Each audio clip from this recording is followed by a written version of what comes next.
Hello and welcome to WashingtonExec video series. I'm your host, Amanda Ziadeh, and today I'm joined by GeoSpark Analytics Omar Balkissoon and Amanda Brownfield.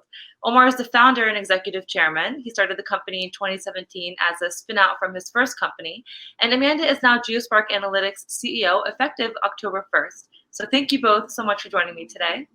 Good morning. Thanks for having us. Good morning. Yeah, thank you. Of course. So, Amanda, I'll start off with you. You joined the company at the end of March, right after GeoSpark Analytics adopted a 100% work from home posture, and the US was effectively shutting down. So, you've gotten a lot of attention for the work that you've done assisting the government with their efforts against COVID-19. So, what have you been up to since WashingtonExec published our first article back in April? Oh, so true, Amanda. We have gotten a lot of attention for the work that we've done on COVID-19. The last time I checked, we actually had 3 million hits on the public version of our COVID-19 risk model. So that's very exciting. But, like all of us, let's face it, this disease outbreak and the work that everybody in the country is going to have to do around reopening strategies is just the tip of the iceberg.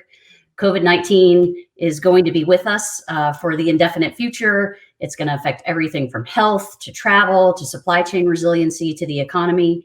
And at GeoSpark Analytics, we really believe that we have created something special, something that helps both our commercial clients and our government decision makers get in front of risks and threats in a post-COVID world. So, in the last 2 quarters, I always say this to everybody, my timing was impeccable. I can't take credit for any of this. I just joined at the perfect time. We've really experienced a remarkable adoption of our value proposition and a lot of firsts for a young company like ours. So, just to brag for a second, we've had our first multi-million-dollar contract.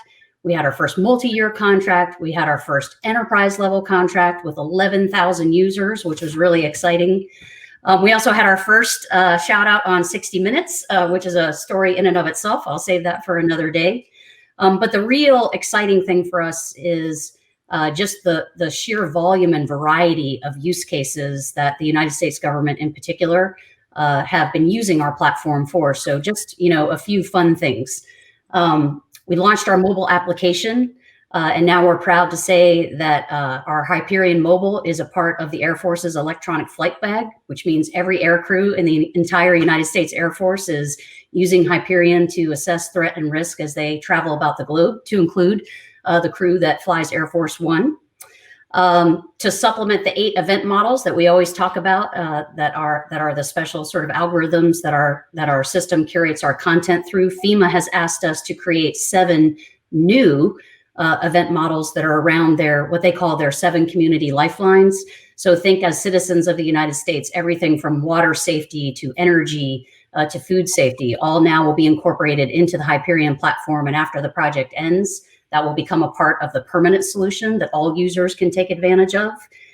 Health and Human Services, recognizing the work that we did with the original COVID risk model, has asked us to extend that model and actually create a new AI-driven risk model for all disease outbreak, not just specific to COVID. We recently had a great new project awarded to us with the Department of State Diplomatic Security, looking to us to help them monitor security for every single U.S. embassy around the globe. I can go on and on and on. Just really, really remarkable progress on the government side. And I know this is not necessarily the audience that would be tuning into WashingtonExec, but also a lot of activity for us on the commercial side. We continue to support some flagship customers like Dow Chemical, the Bill and Melinda Gates Foundation, MedAir. But I think because of the attention that we're getting right now, we're also doing a lot of pilots with incredible American titans of industry. Can't say their names, but U.S. Airlines, global entertainment brands and other consumers. So just a really, really exciting time to be a part of the company. Oh, amazing. Well, congratulations on all those firsts. Yeah. Contract wins. Wonderful. So, Omar, it's my understanding that your vision for Hyperion, the GeoSpark Analytics AI-driven threat and risk intelligence platform, literally began as a conversation at the whiteboard with a bunch of yellow stickies. What problems were you trying to solve back in 2017 when you spun this company out of OGSystems? And what is your vision for the product moving forward? Yeah, well, basically everything that Amanda just talked about, that was the problem that we're going after. No, but in all seriousness, Amanda just really laid out the execution path that she's been just crushing it for the past 6 months. But kind of rewinding history here a little bit, in OGSystems, my first company, my partner and I, we had some amazing, talented individuals that were doing software development, really understanding the mission from a DoD intelligence perspective, and understood how to find objects around the globe. And then how to do it with all the tradecraft tactics and technique that are very manual, human intensive. And we knew playing the ball forward that staffing more people to this problem is not scalable. So we wanted to understand, how did you take all that good stuff, drop it into a software stack, and really automate things that are prime for automation? And it's really a lot of the grunt work, moving the machine-human interface up was the goal there. And I think we're succeeding every day towards that vision. And so really now we're able to do a lot of the things that folks can do, but at 10x with software. In the day, with compute is cheap, algorithms are being refined every day with our mad mathematicians and data scientists. It's just starting to prove itself out. So yeah, it was really a back of the napkin idea that, hey, we got to be able to do something more efficient, more scalable, and we dropped it into a little experiment, and we tinkered some more, and that's where we are today. Awesome. I love stories that start that way. So what does success look like for GeoSpark Analytics 5 years from now? Let's start with Amanda. Another great question. So, Omar and I, the rest of the leadership team, spent a lot of time this summer really trying to codify what the vision for our company really is. And so we sort of settled on, at GeoSpark Analytics, our vision is to make the world safer, healthier, and more efficient. And I really think those three words kind of encapsulate everything that we believe that Hyperion is meant to do. Whether you are a government person, think a combatant commander, somebody who's in the J2, J3, line of command on the DoD side, or if you are that chief risk, chief security officer working for that commercial company, and have a global footprint around the world. But 5 years into the future, what we like to say to people is, Hyperion will facilitate global, decentralized. So this is another really differentiating aspect to our capability.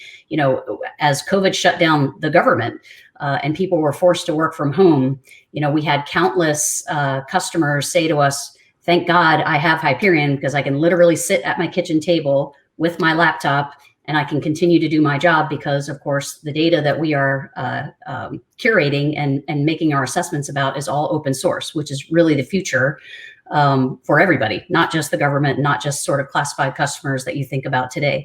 So global, decentralized threat. And again, not limited to the United States government customer base. Right now we are supporting everybody from Intel to the Department of Defense to a myriad of FedCiv customers. But just, playing that forward to commercial clients across the globe, whether you are in the travel security business or supply chain resiliency, logistics, transportation planning, truly actually anybody who has physical assets or personnel assets across the globe can benefit from this platform. And, we're ready to support them all. And how about for you, Omar? Yeah, Amanda hit the nail on the head. I'll sum it up in very simple terms in my mind. It's really to own the world from a data perspective and have assigned scores for 8,000 points on the planet, and how that score materializes, what it means, what I can do with that, and have inventory, and I can rewind and play forward history and what it looked like 3 years ago to what it looks like today, and have a total understanding of what the situational awareness of that location is. Wonderful. Well, thank you both so much for joining me. We look forward to following the success and advancements with GeoSpark Analytics. I appreciate your time. Thanks, Amanda. Likewise. Thank you so much. Looking forward to it.